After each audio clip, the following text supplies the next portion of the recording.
모든 독일인이 인정한 대한민국의 레전드. 7, 80년대 분데스리가를 휩쓴 세계적인 축구선수. 아시아를 넘어 세계의 레전드들과 어깨를 나란히 했던 대한민국의 월드클래스 공격수. 오늘은 갈색 폭격기 차범근에 대해 알아보겠습니다. 차범근은 대학 재학 중 당시 최연소로 국가대표에 발탁되었고 이후 신탁은행과 공군에 입단하여 뛰어난 활약을 펼치면서 이름을 알리게 됩니다. 무엇보다 그의 이름을 알리게 한 것은 국대에서의 뛰어난 활약 때문이었죠. 이때 스탯이 엄청난데 국대 데뷔 72년부터 78년까지 무려 118경기 55골을 기록하며 당시 24살 139일로 세계 최연소 센츄리 클럽 가입자입니다. 그 당시 종종 해외 클럽들을 초청하여 친선 경기를 치렀는데 그때 열린 프랑크푸르트와의 경기에서 좋은 모습을 보여주게 되면서 분데스리가 팀들의 관심을 받게 되죠. 결국 차범근은 78년 12월 다름슈타트에 입단하게 됩니다. 당시 차범근은 군인 신분이었기 때문에 제대 후 분데스리가 진출 계획을 세우게 됩니다. 차범근은 공군팀 전력 강화를 원했던 참모총장과 2년 뒤 전역을 약속하고 공군에 입단하죠. 그리고 약속된 2년 뒤 차범근은 복무 기간을 마쳤다고 생각하고 특별 휴가를 받아 독일로 떠나 다름슈타트와 계약을 했고 리그 한 경기에 출전하게 됩니다. 그러나 공군은 갑자기 태도를 바꿨고 출국 11일 만에 다시 귀국해 공군에 복귀해서 만기 전역하게 되죠. 군 복무가 길어진 탓에 다름슈타트와 계약은 당연히 파기되었고 차범근은 제대 후 프랑크푸르트에 입단하게 됩니다. 프랑크푸르트에서의 첫 시즌 팀을 유에파컵 정상에 올려놨고 분데스리가 공격수 부분 3위를 기록하는 등 첫 시즌에 엄청난 활약을 하게 되죠. 특히 유에파컵에서 에버딘과의 1차전 이후 당시 에버딘의 감독이었던 알렉스 퍼거슨이 우리가 풀지 못했던 주요한 문제는 차범근이었다. 차범은 막을 수 없었다. 해결 불가능한 존재였다. 라고 할 정도로 최전성기의 시즌을 보내게 됩니다. 다음 시즌인 80-81 시즌은 부상 등으로 리그 27경기 8골로 비교적 부진했지만 유에파컵 5경기 2골, 포칼 6경기 6골을 기록하며 팀의 세 번째 포칼 우승을 이끌었는데요. 포칼 최다 득점이 6에서 7골 선에서 나오는 걸 생각해보면 정말 대단한 기록이었습니다. 이후 81-82 시즌 리그 31경기 11골, 시즌 38경기 12골, 82-83 시즌 리그 33경기 15골을 기록하며 좋은 모습을 이어갑니다. 하지만 프랑크푸르트의 재정 악화로 인해 당시 고연봉자였던 차범근은 레버쿠젠으로 이적하게 되죠. 프랑크푸르트에서 비록 4시즌밖에 뛰지 않았지만 클럽의 전성기에 뛰었기 때문에 지금까지도 현지 팬들에게 회자되는 선수입니다. 2013년에는 구단에서 팬투표로 선정한 역대 베스트 11에 선정되어 초청받기도 했죠. 당시 레버쿠젠은 중위권 팀이었습니다. 차범근이 프랑크푸르트에서 활동하던 4시즌의 레버쿠젠의 성적을 보면 12위, 11위, 16위, 11위로 분데스리가가 18개의 팀으로 이루어졌다는 걸 생각해보면 명문이라고 불리기는 힘들었던 팀이었죠. 차범근은 그런 레버쿠젠으로 이적한 후 2시즌 동안 35경기 12골, 32경기 14골을 기록하며 꾸준히 활약을 하게 됩니다. 결국 85-86 시즌 38경기 19골로 아시아 선수로서 유럽 4대 리그 최다 골을 넣게 되죠. 이런 정점의 활약을 펼친 차범근은 중위권이었던 레버쿠젠을 리그 6위에 올리며 유에파컵 진출에 성공시키게 됩니다. 다음 시즌부터 미드필더로 포지션을 변경해 골수가 상당히 줄었지만 유에파컵 결승전에서 결정적인 골을 기록하며 유에파컵 우승을 이끄는 좋은 활약을 이어갔죠. 차범근은 뛰어난 피지컬을 바탕으로 강한 슈팅력, 왕성한 활동량, 높은 체국력과 더불어 헤더 슈팅과 연계 능력이 뛰어난 무결점 스트라이커의 대표격이었습니다. 분데스리가에서는 주로 최전방 투톱으로 뛰었지만 국가대표로 활약할 때는 윙어로도 뛰었는데요. 이 때문인지 득점력 못지않게 연계 플레이에서 강점을 보였습니다. 인사이드 패스와 원터치 패스가 뛰어났으며 크로스도 수준급이었죠. 자신이 골을 넣을 수 있는 상황이어도 주변의 동료가 골을 더 잘 넣을 수 있는 위치에 있으면 지체하지 않고 패스를 하는 이타적인 플레이 스타일을 보이기도 했습니다. 활동량도 뛰어나서 팀이 밀린다 싶으면 미드필더 진영까지 내려가 공을 따오기도 하는 등 당시의 전형적인 골게터 스타일 공격수와는 상당히 다른 선수였죠. 여기에 부상 빈도도 적은 편이었으며 전방에서 몸싸움을 구사하고도 신사적인 플레이로도 명망이 높아 현역 전체를 통틀어 수집한 카드는 옐로카드가 단 한 장에 불과했다고 합니다. 이렇듯 경기 투입 안정성까지 덤으로 갖췄으니 그야말로 현대 완성형 공격수의 표본이라고 할 수 있는 인물이었습니다. 차범근은 1989년 은퇴까지 98골을 넣으며 당시 분데스리가 외국인 최다골을 기록하기도 했으며 분데스리가에 있으면서 유에파컵을 각각 다른 팀에서 2번 이상 우승을 해본 커리어를 가지고 있죠. 지금까지도 이 기록을 가지고 있는 선수는 전 세계를 통틀어 9명밖에 없다고 합니다.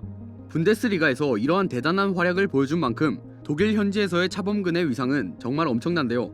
0809 시즌 차범근이 레버쿠젠의 경기를 독일에 직접 가서 관람한 적이 있었습니다. 경기 도중 전광판에 관중석에 있는 차범근이 나오자 관중들이 모두 일어나서 기립박수를 치는 일이 벌어졌죠. 심지어 헬메스와 키슬링, 라멜로프 같은 선수들은 직접 차범근을 찾아가서 사인과 사진 찍기를 요청했을 정도였다고 합니다. 또 차범근이 첼시의 수원 감독 자격으로 방문했을 때 레버쿠젠 출신인 미하엘 발락이 그의 뒤를 졸졸 따라다니며 이야기를 한 것도 유명한 얘기죠. 1989년 레버쿠젠에서 은퇴하고 귀국한 차범근은 축구 교실을 여는 한편 1991년 현대 호랑이 축구단의 감독으로 부임합니다. 그는 전임이었던 김호 감독의 기술 축구와는 다르게 템포 축구를 선보이며 감독 부임 첫 해인 1991년 현대의 K리그 준우승에 기여하였죠.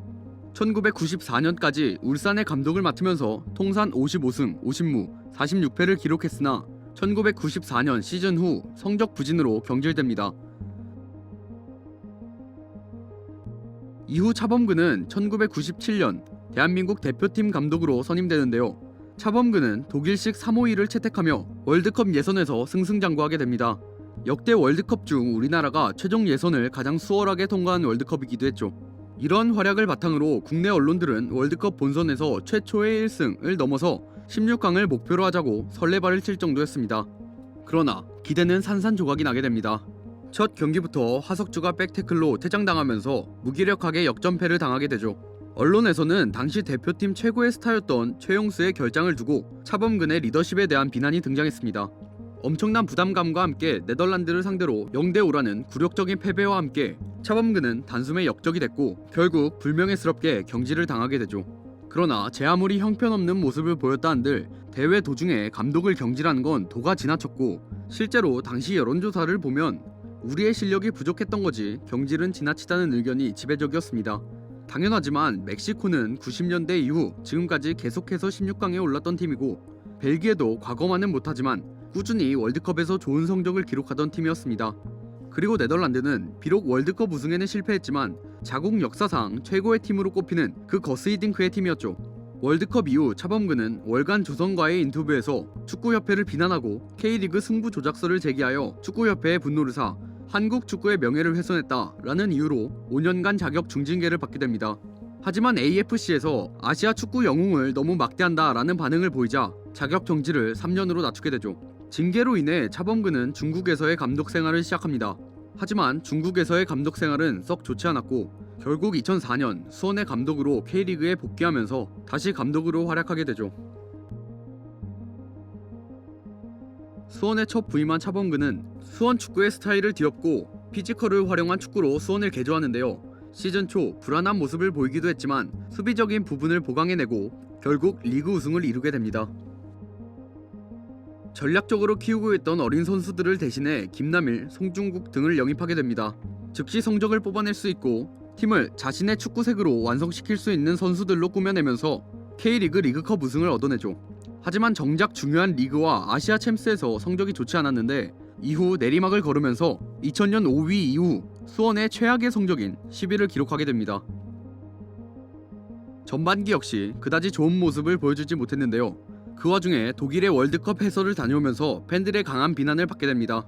하지만 후반기에 들어서 이건우와 백지훈의 영입을 통해 반전을 보여줬고 결국 리그는 준우승으로 마무리하게 됩니다. 차범근은 에두와 안정환을 영입하면서 시즌 중반으로 향할수록 강한 수원을 만들어내게 됩니다. 하지만 플레이오프에서 포항에게 패배하면서 3위로 시즌을 마감하게 되죠. 이로써 2연속 무관에 이르며 팬들은 다음 시즌에 대한 의구심을 가졌고 김남일과 안정환 등이 팀을 떠나게 되면서 다음 시즌을 불안하게 했습니다. 아마 차범근의 지도자로서 최고의 한 해라고 한다면 당연히 2008년 시즌이라고 생각합니다. 당시 수원은 김호 감독 시절 가지고 있었던 8연승 기록을 갈아치웠고 99년과 2006년에 경신한 13경기 팀 무패 최다 기록을 18경기로 갈아버렸을 정도로 승승장구하게 됩니다. 챔피언 결정전에서도 환상적인 경기력을 보이며 리그 우승을 차지하고 리그컵까지 우승하며 2개의 트로피를 얻어내는 성과를 보여주게 됩니다. 팀 선수들이 부상과 실력 부진으로 인해 경기력이 나날이 떨어져갔고 차범근 감독과 불성실한 선수들과의 마찰을 빚는 일이 잦아지게 됩니다. 결국 2009년 최악의 경기력을 보이며 리그 10위를 기록하지만 FA컵의 우승으로 아시아 챔피언스 리그 진출권을 획득합니다. 하지만 2010년에도 팀은 계속해서 부진했고 결국 2010년 2월 20일 차범근은 성적 부진의 책임을 지고 스스로 감독직에서 물러나게 됩니다. 이상 대한민국 축구 역사상 최고의 축구 선수 차범근에 대해 알아보았습니다. 영상 재밌으셨다면 좋아요와 구독, 알람 설정 부탁드립니다. 지금까지 월간베스트였습니다. 감사합니다.